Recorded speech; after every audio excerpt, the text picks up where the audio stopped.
On connaît les visages sur scène, on applaudit souvent les comédiens, on connaît parfois les auteurs ou même les metteurs en scène. Mais au théâtre, il existe aussi des métiers qui sont peut-être un peu plus invisibles, des métiers qu'on ne voit d'ailleurs pour certains presque jamais, et qui pourraient pourtant participer, et qui participent d'ailleurs profondément à ce qu'on ressent justement dans une salle en tant que spectateur. Aujourd'hui, on va parler d'un homme qui compose des émotions sans forcément apparaître au premier plan, un homme qui travaille le rythme, le silence, très important, la respiration aussi d'un spectacle, un homme pour qui la musique au théâtre est presque un personnage à part entière. Bienvenue dans ce nouvel épisode du podcast du Théâtre des Variétés. Artistes, metteurs en scène, auteurs, mais aussi toutes les voix du théâtre. Bienvenue dans le podcast des variétés. On plonge dans les coulisses du son, de la musique et de l'émotion théâtrale avec un compositeur, musicien, créateur d'univers sonores, mais aussi héritier d'une histoire familiale marquée par l'exil et la transmission. On aura l'occasion d'en parler. Il a travaillé sur des pièces, des films, des créations multimédia, des jeux vidéo, collaboré également avec des grands noms du théâtre et du cinéma. Il a signé notamment la bande-son de la prochaine pièce de Sébastien Castro, un succès fou qui arrivera au Théâtre des Variétés. Ce sera à partir du 27 août prochain. Salut Michel, comment ça va ? Salut Jean-Baptiste, voilà, t'as tout dit, maintenant j'ai plus rien à dire. Qu'est-ce que je peux rajouter à ça ? Non, plein de choses. Michel Vinogradov, bienvenue à toi, merci d'être là. Merci également de votre fidélité à ce podcast du Théâtre des Variétés. Et d'ailleurs, vous pouvez nous retrouver sur l'ensemble des plateformes de diffusion. Et puis n'hésitez pas d'ailleurs à réagir à chacun des épisodes parce que ça fait progresser les algorithmes et c'est bon, il y a un maximum de monde comme ça pour nous écouter. Michel, au départ, tes parents, ils t'imaginaient plutôt architecte, hein, c'est ça ? Au départ, j'étais prévenu pour être architecte. Je dis prévenu, Ouais. prévenu et en captivité pour être architecte. Ouais. Ce que je ne souhaitais pas tout à fait du fond de mon cœur. Ouais. Donc, j'ai entamé des études d'architecture que j'ai abandonnées au bout d'un moment parce que je me suis rendu compte que mes premières amours, c'était quand même la musique, Ouais. la musique et le son. Ouais. Puisque déjà, à l'âge où, à l'époque, il y avait des mobylettes où il fallait choisir entre une mobylette et un magnétophone, j'ai acheté un magnétophone et un instrument de musique. Ouais. Et donc, ça a été la suite logique. Ouais. Oui, tu dis que tu as épousé une architecte pour compenser quelque part. On rigole, évidemment. Oui. Non, mais on s'est rencontrés à la même période. Ouais. Donc, pendant les études, donc c'était voilà, je suis fidèle en la matière. Ouais. Et pour creuser un peu, est-ce qu'on trouve un lien justement peut-être entre l'architecture et puis la musique ? Complément, c'est-à-dire que l'architecture, c'est essayer de trouver le meilleur espace et la meilleure circulation pour un bâtiment, pour une construction. La musique, c'est essayer de trouver les passerelles naturelles et invisibles. En tout cas, moi, c'est comme ça que je conçois mon métier, entre le triumvirat qui est le texte, l'auteur, les comédiens. Et la musique vient sceller un petit peu ces trois parties de façon invisible. Finalement, le point commun, c'est la construction. C'est la construction et la circulation et le bon maintien de la chose. C'est-à-dire que la musique peut aider là où le décor, le texte, la mise en scène et le jeu n'ont pas droit de citer parce que il faut faire ces parcours invisibles. En présentation, en préambule, tout à l'heure, je disais que tu avais fait beaucoup de choses. Tu as travaillé dans différents groupes, travaillé dans le multimédia, les jeux vidéo, le théâtre. Tu as toujours eu besoin comme ça d'explorer plusieurs terrains artistiques à la fois, on va dire ? Plusieurs terrains artisanaux. D'accord. Parce que je considère que ce que je fais, c'est de l'artisanat. Je crois que quel que soit le domaine dans lequel on évolue, on se nourrit de toutes les expériences qu'on peut avoir à côté. Et le fait d'avoir des champs d'investigation dans des domaines différents fait que tu fais à chaque fois la même chose avec autant de sérieux, mais tu prends un peu de recul par rapport à l'autre activité que tu as. Et ça, c'est pas mal. Alors, dans les années 90, dans les jeux vidéo, tu étais une pointure, une référence même. J'étais le pape de la musique de jeux vidéo avant que ça devienne un outil de consommation et que ça rentre au sein des grandes familles qui se sont dégagées après. Donc j'ai connu ce moment de liberté où on pouvait tout faire, où tout était à créer. Il y a un jeu vidéo comme ça qu'on peut citer Ou c'est compliqué? Non, il y en a. Il y en a plein, mais s'il y en oui. avait un comme ça qui est hyper connu de tous, et on se dit, Il y a eu Adidas Power Soccer, qui a été un des premiers jeux sur la PlayStation. Oui, la PlayStation. Je crois que c'était un des premiers jeux sur la PlayStation qui a fait un carton là-dessus. Et puis avant, il y a eu plein de choses sur Amstrad CPC où j'avais appris à programmer moi-même, sur Commodore, sur Atari. Ah oui, sur, Atari, génial, oui, avec le joystick qui faisait mal aux mains, tu sais. Oui, et on programmait en basique et il fallait essayer de faire des trucs à 3 voix parce qu'il y avait 3 seuls canaux musicaux. Donc quelque part, en fait, ça rejoignait un peu ce que Bach a fait dans les partitas, avec respect pour Bach. Bach helps us. Mais c'était la même chose, mais en musique foraine. Alors, comme tu as une expérience qui est riche, beaucoup de choses tu as faites, il y a une rencontre qui est importante, c'est avec Stéphane Meldeg, qui est directeur de théâtre, qui est un homme de production, théâtre très influent aussi dans les années 80-2000. Il a notamment dirigé plusieurs théâtres. On peut parler du théâtre de la Bruyère ou encore... C'était son bébé, le théâtre La Bruyère. Et le théâtre de Marigny aussi, effectivement, auquel il était associé. Tu décris cette rencontre comme presque un coup de foudre réciproque. C'est un coup de foudre réciproque parce que c'était Stéphane Meldeg est le grand frère que j'avais jamais eu. Et ça a été une rencontre fortuite. Et il se trouve qu'on s'est tout de suite entendu et que je suis resté pendant 20 ans à bosser avec lui. Qu'est-ce que le théâtre t'a apporté ou que le cinéma ou la chanson, par exemple, ne t'apportait pas? Ce que le théâtre a apporté, différence. Il a apporté un état d'esprit, une forme de travail, la précision tu l'as aussi en musique, mais la précision, le détail et le travail pas à pas, minutieux, avec beaucoup d'espace de liberté aussi. Vidogradov. Origine russe. Voilà, c'est ça, la consonance. Origine russe, je vais te le faire rapide, 1917-1920, révolution russe. Mes grands-parents sont en Russie, tout va bien pour eux. Et mon grand-père, on lui dit écoute, on t'aime bien, mais tu pars parce que dans 1 heure, t'es mort. Il est parti. Ça, tu l'as entendu, cette phrase-là? Ça, je l'ai entendu. C'est lui qui me l'a raconté et ma mère me l'a raconté. Et donc, il a pris ses valises, il est parti. Et il a fait le chemin que font tous les gens qui sont soumis aux voies migratoires. Mais sauf qu'à l'époque, c'était beaucoup plus délicat, beaucoup plus périlleux. Et il a terminé à Paris en se disant, parce qu'il avait bonne nature, je suis heureux, je vis dans la plus belle ville du monde et je me promène toute la journée, puisqu'il était chauffeur de taxi comme tous les Russes. Ah oui? Oui, oui, comme tous les Russes émigrés blancs, il est arrivé, il a acheté une plaque de taxi et il a travaillé comme chauffeur de taxi. Voilà. Est-ce qu'on grandit finalement différemment quand on porte une mémoire comme ça d'exil? Ça a une incidence. Moi, il se trouve que je suis né en France, je suis né en région parisienne, donc la moitié du chemin a été fait, mais je vois pour les gens qui migrent actuellement, le parcours est semé d'embûches et très, très, très, très difficile, très délicat. Donc c'est quand même un parcours qui a eu forcément aussi une influence sur toi, sur ton travail aussi, sur ta façon d'aborder les choses? Non seulement ça a eu une influence sur moi, mais ça a eu une influence déjà avant que je ne décide que ça a une influence. C'est-à-dire qu'il y a un terme en russe qui, je ne sais plus comment ça s'appelle, mais qui est la seule chose qu'on t'enlèvera pas, c'est la culture et ce que ta lecture, la visite des expositions, l'écoute des concerts, ça c'est quelque chose que tu as à tout jamais, quelle que soit la pression que tu auras sur les épaules. Et donc mes parents en étaient totalement conscients et je me suis retrouvé à une époque, moi je suis né au milieu des années 50 et dans les années 60, je me suis retrouvé à sillonner l'Europe en voiture avec mes parents pour aller visiter les musées à Amsterdam, à Berlin, à Madrid, à Venise, à Rome. J'ai vu tout un tas de choses, j'ai entendu tout un tas de concerts qui faisaient partie de la culture qu'il était bon d'assimiler. J'en étais pas conscience à l'époque, mais je me suis rendu compte plus tard qu'en fait c'était je dirais pas un capital, mais c'était un matelas sur lequel il est agréable de se retrouver parfois. Et en musique, très souvent je fais des comparaisons de peinture parce que c'est quelque chose que j'aime bien aussi.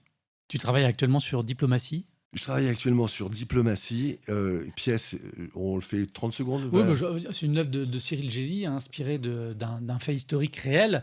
C'était la possibilité, ou en tout cas on avait ordonné au général allemand Dietrich, gouverneur de Paris en 1944, de détruire finalement la ville de Paris. C'était un ordre d'Hitler. Et du coup, voilà, toi tu travailles sur cette pièce. Et pourquoi j'évoque ce moment-là? Parce que je me demandais s'il y avait un lien aussi intime entre cette pièce et aussi quelque part un peu ton histoire personnelle avec le grand-père dont on parlait il y a quelques instants. Alors, un lien direct, non, mais un lien direct avec l'actualité, oui, absolument. Lien direct avec l'actualité qui est beaucoup plus marquant et beaucoup plus prégnant et beaucoup plus saisissant aujourd'hui qu'il y a 15 ans lorsque la pièce avait été montée avec André Dussolier et Nils Arestrup. C'est-à-dire que la pièce raconte la nuit où Paris a été sauvé. C'est une histoire réelle. Donc, cette histoire a beaucoup plus de résonance aujourd'hui parce que on voit que l'actualité nous le montre, qu'il est beaucoup plus facile de détruire une ville que d'en construire une, et que ce qui se passe à 5 heures d'avion de chez nous, c'est pas si loin, et l'histoire ne se répète pas tout à fait, mais peut se produire un petit peu différemment avec des résonances qu'il est bon de ne pas oublier. C'est la raison pour laquelle Diplomatie est une pièce qui me tient à cœur. Distribution qui sera faite par Dominique Pinon et Bernard Puzulu au Théâtre Hébertot à la rentrée. Eh ben écoute, c'était l'occasion aussi évidemment d'en parler. Quand on pense à la musique au théâtre, on pense souvent à quelque chose qui vient en accompagnement. Mais toi, tu en parles presque comme un vrai personnage en fait à part entière. Alors, ça, c'est un vaste sujet. Ouais. La musique, c'est un personnage à part entière, et la musique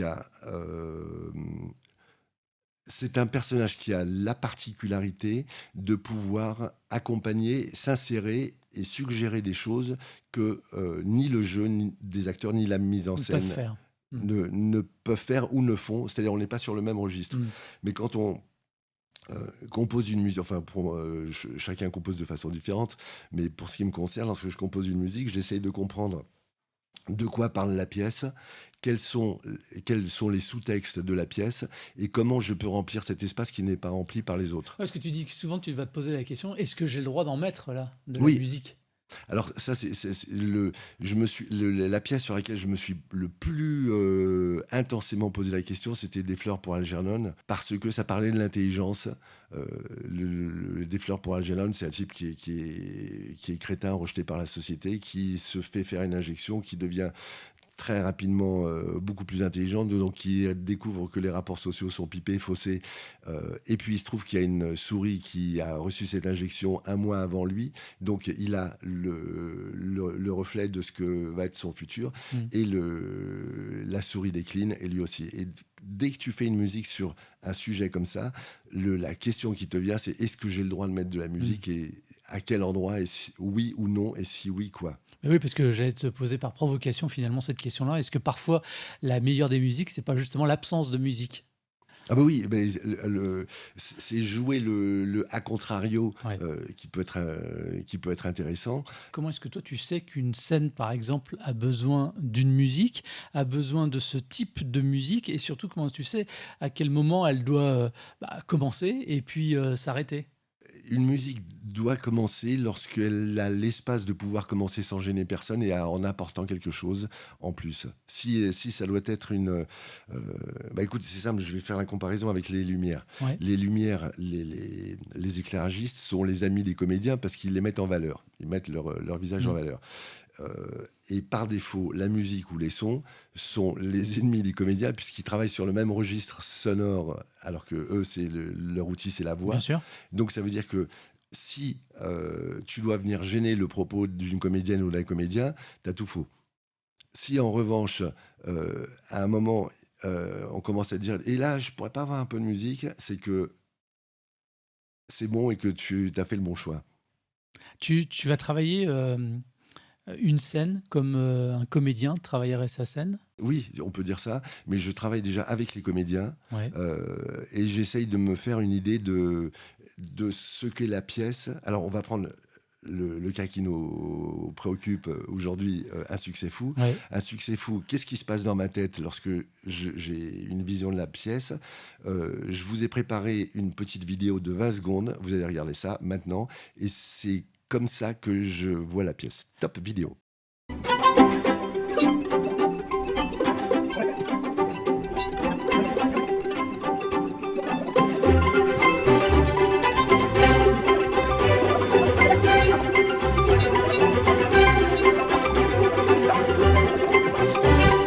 Voilà. Donc, maintenant, vous avez conscience de ce qui peut se passer à peu près dans mon cerveau. Explication de texte. La pièce Un succès fou, pour moi, ça raconte l'histoire de quelques paumés dans un immeuble, quelques paumés délaissés pour compte dans un immeuble, le 15 août à Paris. Et ce sont des gens qui sont chacun un peu perdu dans leur style. Moi, j'aime bien travailler avec les répétitions, avec les comédiens, voir ce qui se passe. Et au bout d'un moment, je me suis dit, mais ce qu'on voit, c'est la vie d'un immeuble. Le décor se Sur passe 3 étages. sur 3 étages. Mais c'est également, pour moi, la vie d'une fourmilière ou d'une ruche. Mmh. En tout cas, moi, c'est la vision que j'en ai eue. Donc, un jour, j'ai amené une caméra, j'ai pris un plan large, ce que vous venez de voir, et j'ai filmé ça comme si c'était une fourmilière. Et je me suis dit, je vais traiter ça comme si c'était un film entomologiste. Et l'intérêt que je trouve à travailler sur une pièce de théâtre par rapport au cinéma, c'est que dans une pièce de théâtre, tu travailles sur de la matière vivante. C'est-à-dire que si tu travailles au cinéma, on te donne un film qui est déjà monté et pour moi, c'est de la matière morte, c'est-à-dire que tu vas illustrer, faire des enchaînements, etc. Alors qu'au cinéma, au théâtre, tu as tes parties prenantes, enfin avec les bons metteurs en scène, et je peux dire que José Paul est une merveille là-dessus, parce qu'il laisse les brides sur le coup. Quand ça lui plaît pas, il jette, mais quand ça lui plaît, il prend tout de suite, même s'il avait dit 5 minutes auparavant le contraire. Et donc il est ouvert d'esprit et esprit brillant, c'est pas du feuilletage. José, je t'aime bien et tu le sais. Et donc, à ce moment-là, tu interviens dans la création, et parfois, ça m'est arrivé sur la pièce de dire à José, là, je pense qu'il faudrait prendre 5 secondes de plus, parce que pour moi, c'est un pivot de la pièce. Ah bon, tu crois? Alors, donc, on prend le temps, on compresse, mais c'est quelque chose c'est un travail qu'on fait ensemble, et avec Sébastien Castro aussi. Voilà, Sébastien Castro qui est comédien et qui a écrit évidemment cette pièce, Oui. Un succès fou. Donc je rappelle d'ailleurs le 27 août prochain pour la première donc, au Théâtre des Variétés. Tu parles du théâtre comme d'une famille. Là, tu citais Sébastien, Oui. tu citais José Paul. Et comme toutes les familles, finalement, ça peut parfois être super et puis parfois peut-être un peu plus compliqué.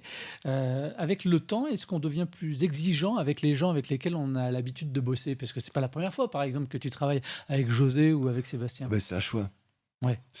Mais c'est un choix mutuel et Oui. réciproque. Mais José et Sébastien font partie des personnes avec lesquelles j'adore travailler, parce que ce sont des gens brillants, intuitifs.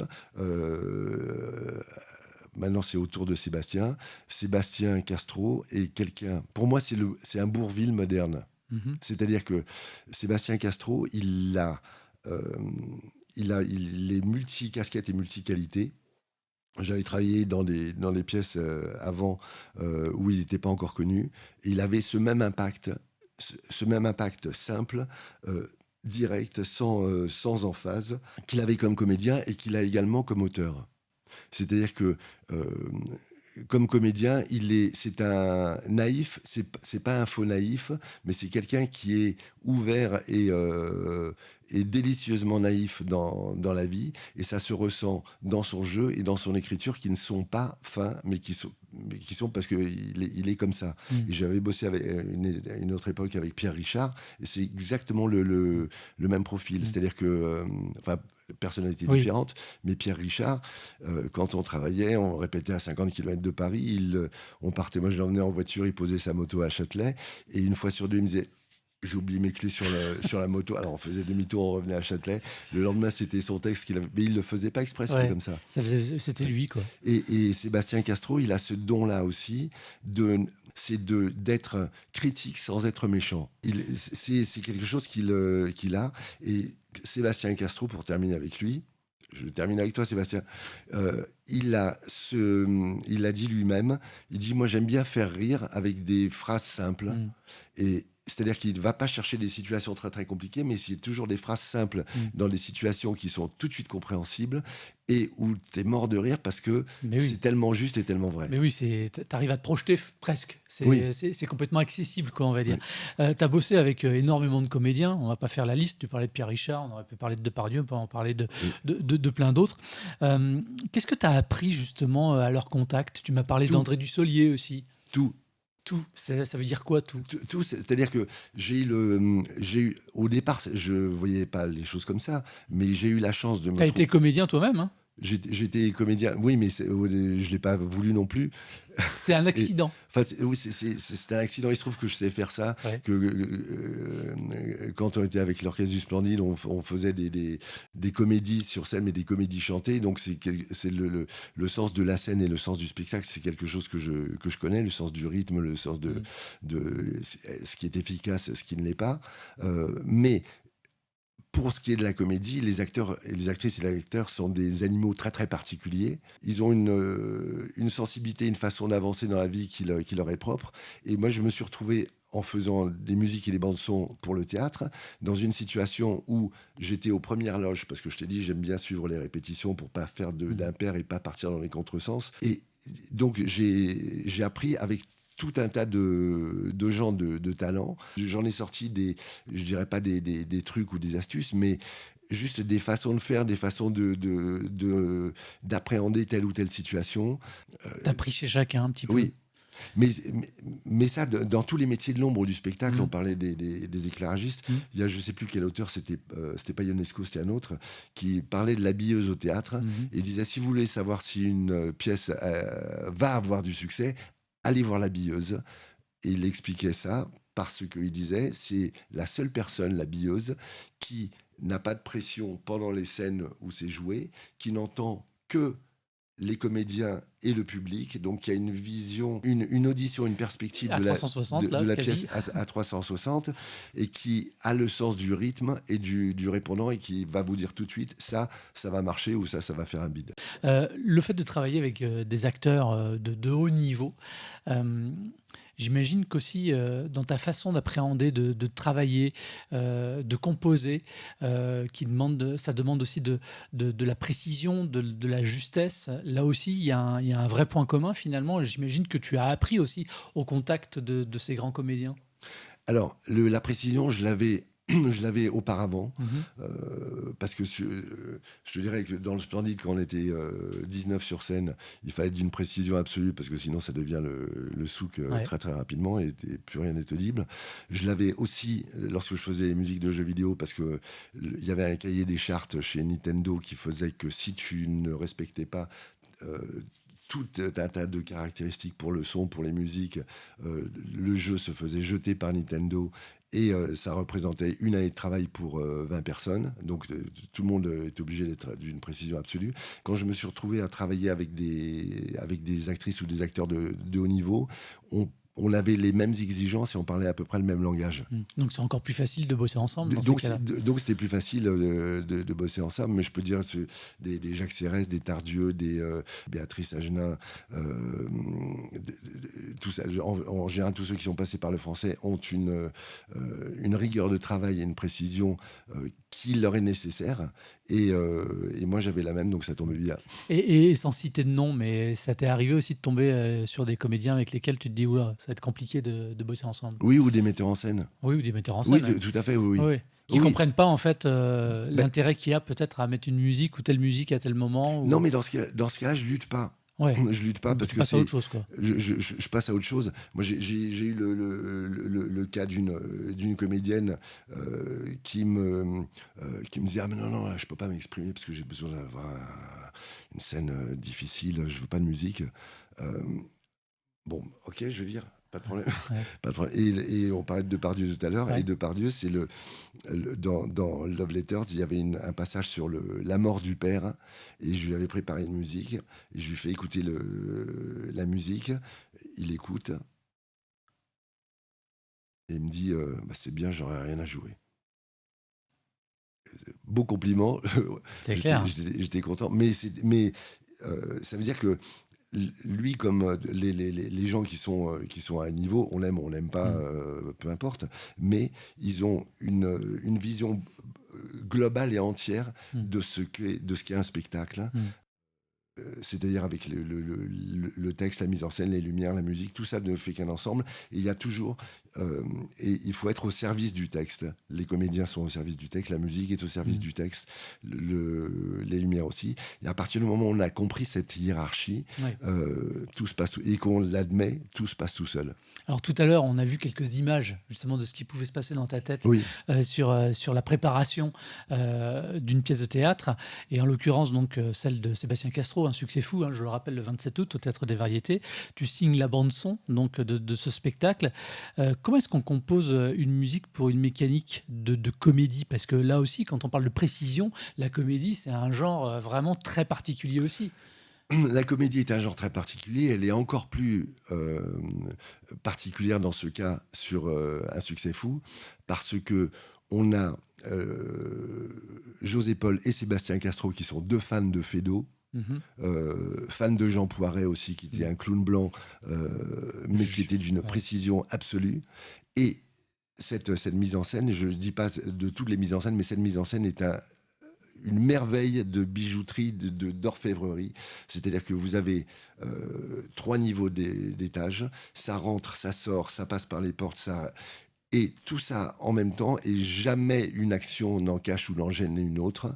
Et les musiques viennent pour accompagner soit des déplacements, soit les choses, mais tout ça est d'un millimétrage et d'une précision diabolique. Et du coup, tu vas avoir une approche musicale différente pour une comédie que pour un drame ? Non. Ou c'est la même façon d'anticiper les choses ? C'est le support qui change, mais très souvent une comédie cache un drame. La plupart du temps, 99% du temps, une comédie, c'est un drame qui se cache devant les nuages. Et donc, mais la mécanique est exactement la même. Mais alors, pour revenir à Un succès fou, pour moi, la première impression que j'ai eue de cette pièce, c'est que c'est l'impression musicale, c'était la chanson des Beatles, Where the lonely people, where do they all come from? Where do the lonely people? Aujourd'hui, je suis where do the lonely people? Encore, non, sortez-le. Et donc, pour moi, c'était ça. Et donc, ce qui s'imposait directement, José Paul m'avait dit Vivaldi, machin. Moi, j'ai dit, je vois quatuor à cordes ou sextuor à cordes, comme cette chanson des Beatles. Donc, je suis allé chercher dans mes archives pour essayer de retrouver le son de Abbey Road. Et à partir de ce moment-là, le matelas était posé. Je dis pas sur la mélodie, etc., mais en tout cas la forme musicale. Et après c'est remplir là où tu dis là il y a besoin, là pas besoin. T'écoutes quoi, toi, comme musique, de manière générale ? T'écoutes un petit peu de tout ? De tout. Ça te permet de rester ouvert sur ce qui se fait et sur ce qu'on peut faire, justement, d'un spectacle à l'autre aussi. Oui, mais j'écoute de tout. Alors, moi, je suis d'une génération... l'autre jour, j'y pensais, je me disais, toute ma génération, il y a eu les 4 As. Il y a 16 personnes qui étaient à la tête de 4 groupes, qui étaient les Beatles, les Stones, les Who, Led Zeppelin, et tu rajoutes à ça Jimi Hendrix et Janis Joplin, et tu as et tu as 16 personnes plus 2 qui ont fait avancer La musique. qui ont fait avancer des milliards de personnes dans l'énergie qu'ils dégageaient. Donc c'était ça. Moi, je viens d'une génération aussi où c'était le riff, le refrain, trouver le gimmick à quelque chose. Donc j'aime bien travailler des choses comme ça, et puis le classique. Alors bon, Bach devant tout le monde, Beethoven pour la fantaisie et le côté révolutionnaire qu'il avait, alors que maintenant il est considéré comme un classique de chez classique, mais à l'époque c'était pas du tout le cas. Et puis aujourd'hui j'écoute de tout, beaucoup sur YouTube. Il y a évidemment, si vous le connaissez pas, Jacob Collier. Pour moi, j'ai l'impression qu'on a Mozart et Bach dans la même personne. C'est un type qui a moins de 30 ans et qui est né avec les dons de la nature. Il y a lui, et puis bon, plein de choses.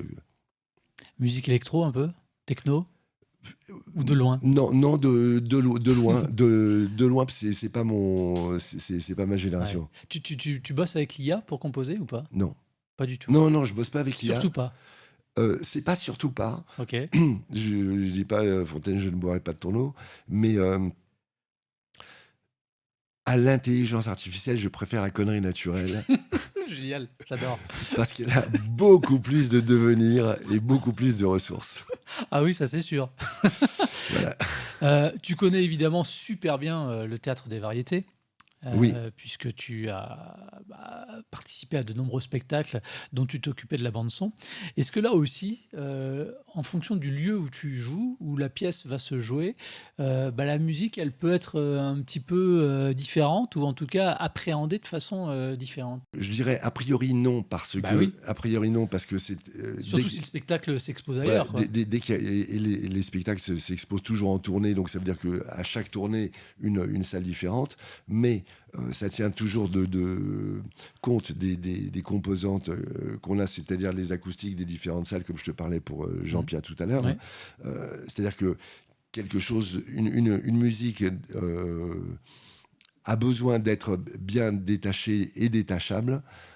Mais par contre, tu ne peux pas jouer un spectacle dans n'importe quelle salle, dans le volume de n'importe quelle salle. Et je te dirais, mais c'est valable pour les comédiens aussi. Quand tu as une petite salle, je prends par exemple la petite salle des Mathurins en bas, ou des salles qui font 100 personnes. J'ai vu et j'ai participé à des spectacles où les acteurs criaient pour pouvoir exprimer toute leur rage et leur détresse. Et tu as envie de leur dire, mais attends, calme-toi, parce que tu vas boucher les oreilles des spectateurs si c'est pas déjà fait. Donc, il faut tenir compte du volume sonore par rapport à la salle dans laquelle on est. Mais pour en revenir au Théâtre des Variétés, le Théâtre des Variétés, c'est un endroit très particulier, et c'est un endroit que j'aime beaucoup, dans lequel j'ai travaillé à plusieurs reprises. C'est une salle de spectacle, le Théâtre des Variétés, qui est tenue par Lénaïque Lebrun, administrateur et directeur, mais il n'a pas le fond, il n'a pas les murs, puisque c'est un monsieur qui s'appelle Monsieur Bagène, qui est entrepreneur, à qui appartient le Théâtre des Variétés qu'il avait racheté à la famille Belmondo. Mais Lénaïque Lebrun, directeur administrateur, a cet état d'esprit qu'avaient les anciens directeurs de théâtre, du théâtre Antoine, du théâtre Hébertot, la famille Franck, etc., qui sont actuellement tous décédés, mais lui, il a ce côté-là sans être boutiquier, et il prend des risques artistiques pour monter des pièces qui lui plaisent et qui ont quand même dans le cahier des charges, dans le nerf de la guerre, le besoin d'être une comédie de qualité. Et le Théâtre des Variétés doit beaucoup à la personnalité de Lénaïque Lebrun. Voilà, je t'aime, et je te dis pas ça pour avoir du boulot, j'en ai suffisamment, merci. Et le message est passé, je suis sûr que ça lui fera évidemment un grand plaisir. Au-delà de ça, le Théâtre des Variétés, ça t'évoque quoi, toi, quand on parle du Théâtre des Variétés? Le Théâtre des Variétés, ça évoque ça évoque le boulevard du crime, ça évoque tous les théâtres qui étaient sur les boulevards, tous les théâtres des grands boulevards. Et puis au-delà de ça, c'est un théâtre qui est chargé d'histoire. Évidemment, plusieurs fois, j'étais amené à enregistrer les premiers épisodes du podcast dans la loge de Jean-Paul Belmondo. Pour y accéder, on monte quelques marches, on y voit des portraits, notamment Louis de Funès, qui a joué plusieurs fois Oscar, notamment. Oui, il y a une âme quoi, dans ce théâtre. Ça fait partie des théâtres qui ont une âme et qui a été, merci Monsieur Bajen, merveilleusement restauré, rénové. Donc pour moi, c'est une des plus belles salles de Paris. Oh, clairement, oui. Clairement, oui. Ce lustre magnifique là, au-dessus de la grande salle. Et il faut voir quand ils changent les ampoules, c'est parce qu'il faut changer les ampoules de temps en temps, donc ils le descendent et il descend jusqu'au sol. C'est ce lustre qui est énorme. Quand Sébastien t'a remis le texte, Sébastien Castro, le texte d'un succès fou, tu parcours le texte, tu le lis, il a déjà une idée précise de ce qu'il voudrait en musique, ou alors il te fait totalement confiance, et toi, au gré de tes lectures, ça s'affine, combien de temps il se passe aussi entre le moment où il te donne le texte et le résultat final?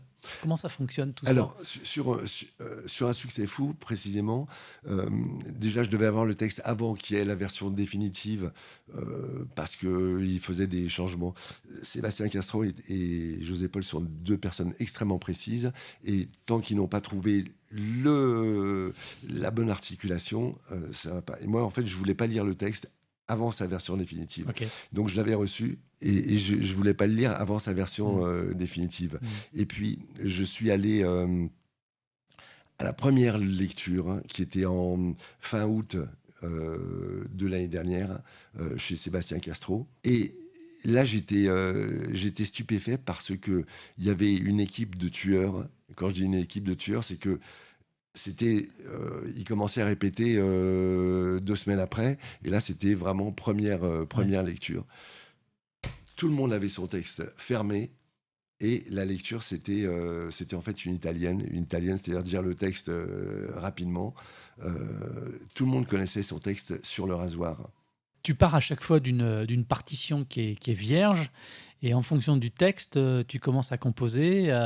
Oui. C'est comme ça que ça fonctionne. Ça fonctionne comme ça, et ça fonctionne. Et je me dis, quelle est ma partition, sans faire de jeu de mots, qu'est-ce que je peux raconter que les autres n'ont pas raconté.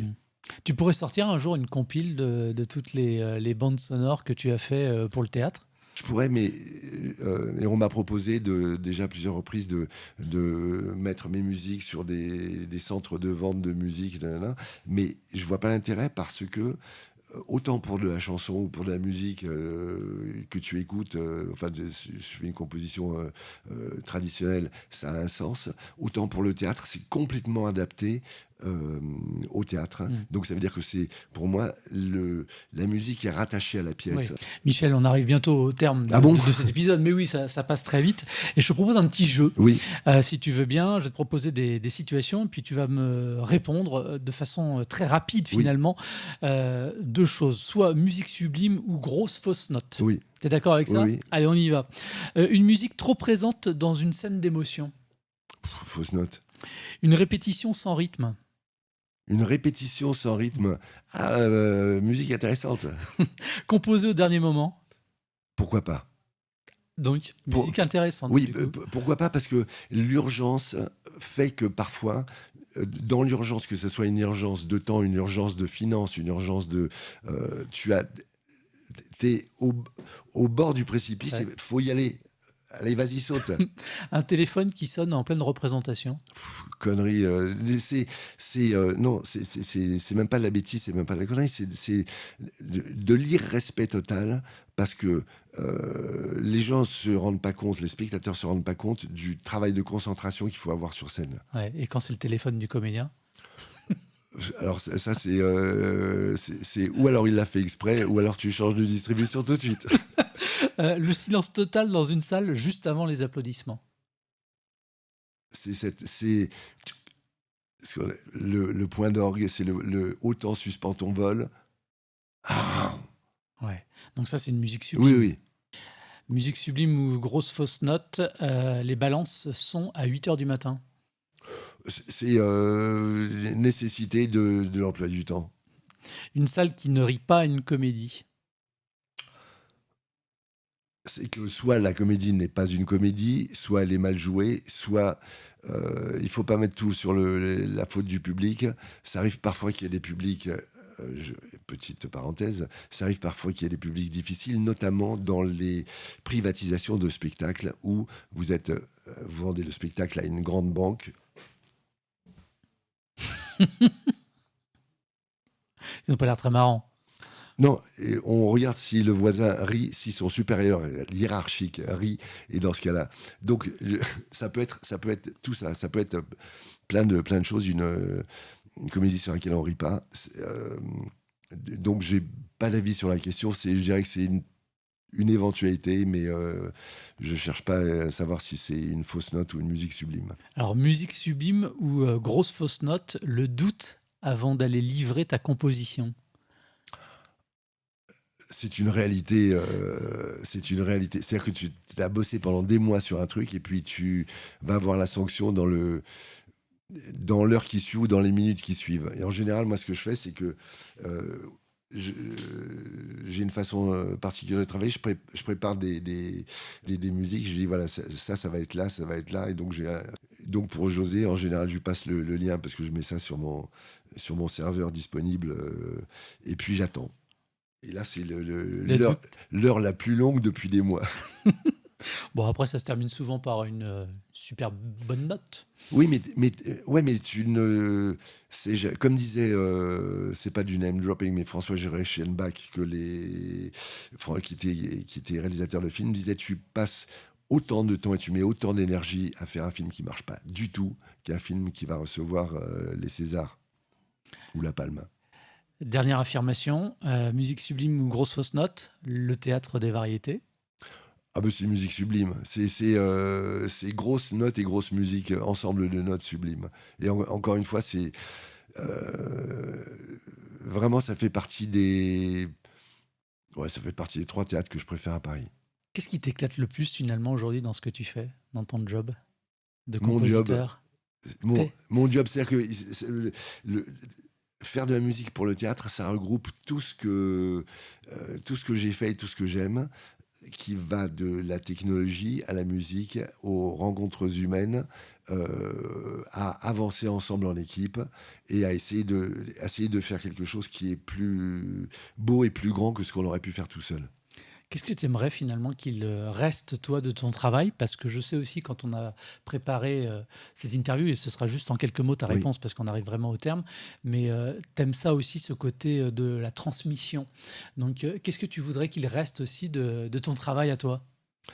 Moi, j'aimerais qu'il reste que les jeunes générations, que ce soit de régisseurs, de gens avec lesquels je travaille, se disent ah ouais, tiens, on peut faire les choses comme ça. Lui, il les faisait comme ça, et pourquoi pas. Après, la reconnaissance post-mortem, c'est pas mon truc. Les plus belles histoires et celles qui durent le plus longtemps sont pas des histoires écrites, sont des histoires qui se sont perpétuées de bouche à oreille et de génération en génération. Et pour moi, c'est ça. C'est-à-dire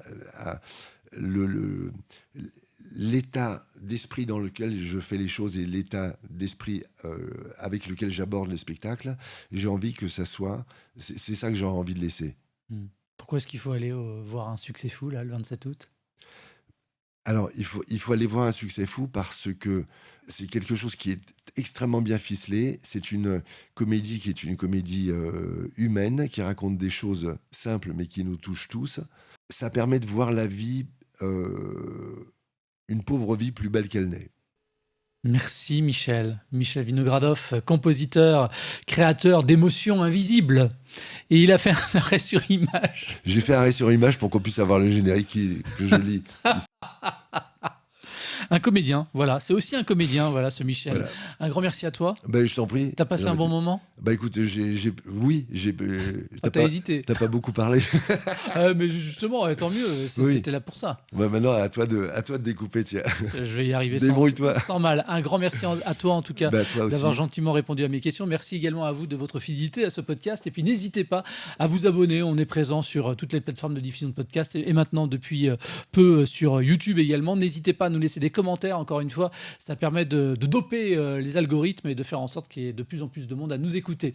Merci de votre fidélité et on se retrouve très prochainement pour un nouvel épisode du podcast des variétés. Ciao, ciao. Voilà, et maintenant on va appuyer sur le bouton record pour que ça enregistre. Mais il n'arrête pas, c'est pas possible. Ça m'est arrivé une fois, c'est horrible. Ciao, salut. Artistes, metteurs en scène, auteurs, mais aussi toutes les voix du théâtre. C'était le podcast des variétés.